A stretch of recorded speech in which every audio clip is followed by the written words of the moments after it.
আসসালামু আলাইকুম রহমতুল্লাহি ওয়া বারাকাতুহু। আজকে আপনাদেরকে এমন একটি গাছ নিয়ে আলোচনা করব যেটা বর্তমানে মানুষের খুবই প্রয়োজন, আর সেটা হলো বড়ি পাতা।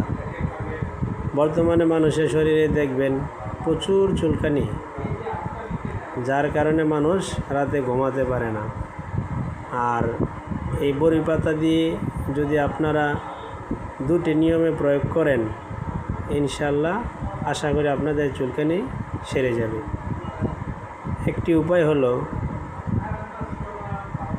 বড়ি পাতা এবং নিম পাতা দুটোটা একসাথে পানিতে জাল করে ওই সিদ্ধ পানি পুরা শরীরে ঢেলে দিবেন এবং ভালোভাবে পরিষ্কার করবেন। তাহলে দেখবেন আপনার শরীরের উপরে যে গামাছের মতন গোটা আছে এবং জীবাণু আছে এগুলো পরিষ্কার হয়ে যাবে।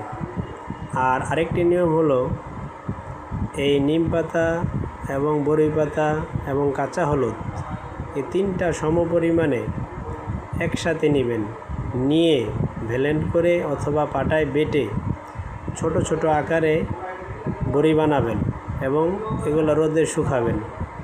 রোদে ভালো করে শুকানোর পর নিয়মিতভাবে সকালে এবং রাতে 2 টাইম খাবার পর 1 থেকে 2 মাস খাবেন, দেখবেন আপনার শরীরে চুলকানি চলে গেছে ইনশাআল্লাহ।